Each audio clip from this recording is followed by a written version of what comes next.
محمد بن قاسم اسلامی اور جنوبی ایشیا کی تاریخ میں ایک مشہور شخصیت ہے اور انہیں برصغیر پاک و ہند میں اسلام لانے والے پہلے مسلم فوجی رہنماؤں میں سے ایک کے طور پر دیکھا جاتا ہے۔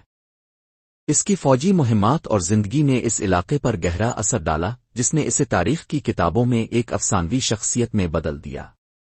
وہ ایک فوجی گھرانے میں پیدا ہوا تھا۔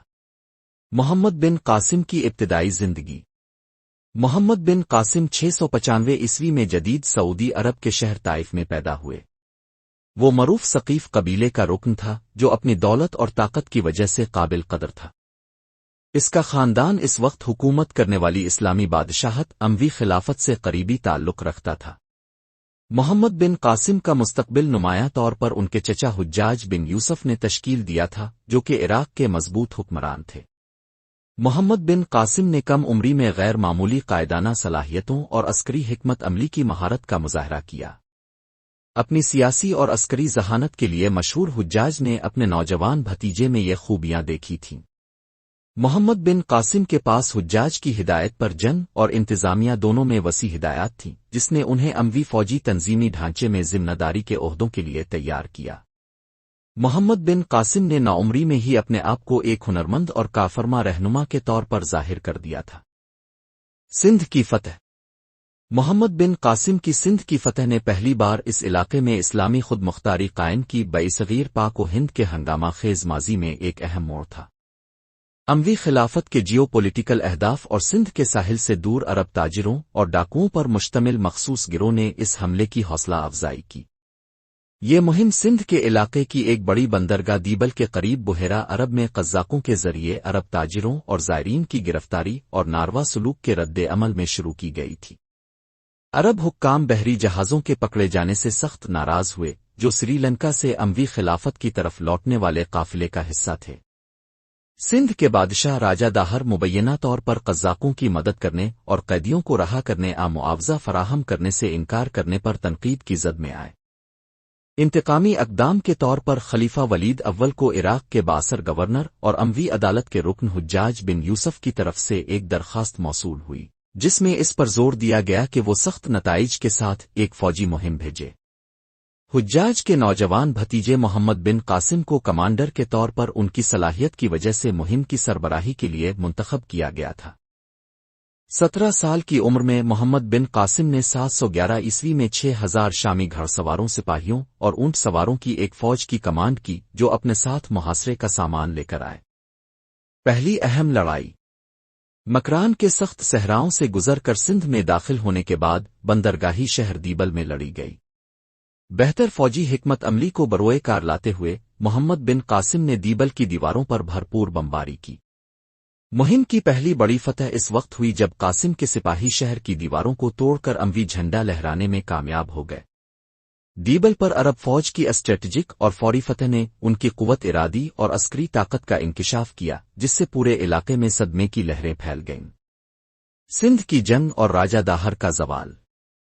محمد بن قاسم نے دیبل کے بعد سندھ میں بہت دور تک سفر کیا۔ سندھ کے بادشاہ راجہ داہر کے خلاف اہم لڑائی محمد بن قاسم کا اگلا بڑا امتحان تھا۔ داہر نے اپنی فوج کو اکٹھا کیا اور دریائے سندھ کے کنارے پر اموی فوج کا سامنا کیا، جو روہری شہر سے زیادہ دور نہیں تھا۔ داہر نے ذاتی طور پر اپنے آدمیوں کو ہاتھی پر چڑھایا جب دونوں فوجیں پرتشدد لڑائی میں مصروف تھیں۔ داہر کی فوج عددی لحاظ سے برتر تھی، لیکن قاسم کے گھڑ سواروں اور تیر اندازوں کی چالاکی سے تعیناتی نے امویوں کو ایک اہم حکمت عملی کی برتری حاصل کر دی۔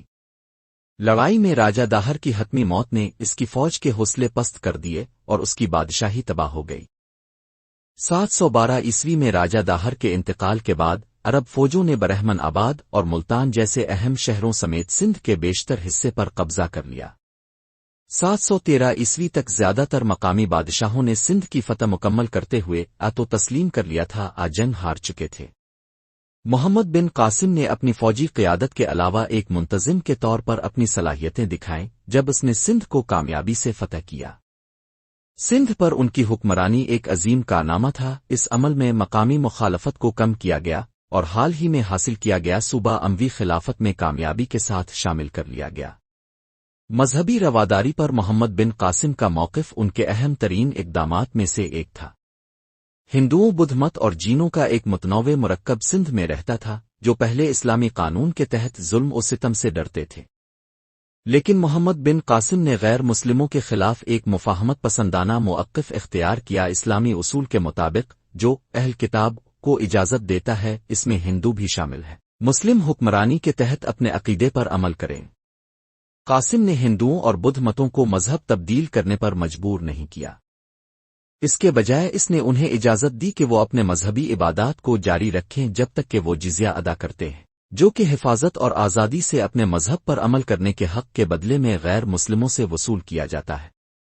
مسلمان حکمرانوں اور مقامی آبادیوں کے درمیان پرامن ہم آہنگی تھی کیونکہ مندروں اور دیگر عبادت گاہوں کو اچھوت رکھا گیا تھا اور مذہبی رہنماؤں کو نشانہ نہیں بنایا گیا تھا۔ چونکہ محمد بن قاسم یہ سمجھتا تھا کہ بنیادی تبدیلیاں علاقے میں طاقت کا توازن بگاڑ سکتی ہے، اس لیے اس نے زیادہ تر انتظامی ڈھانچہ جو کہ سندھ میں رائج تھا، اس نے کئی مقامی ہندو برہمنوں اور بیوروکریٹس کو ان کے سابقہ اختیارات پر واپس کر کے حکومت میں تسلسل کو یقینی بنایا۔ چونکہ مقامی اشرافیہ ابھی تک حکومت میں سرگرم تھی، اس اقدام نے خیر سگالی کو فروغ دیا اور بغاوت کے خطرے کو کم کیا۔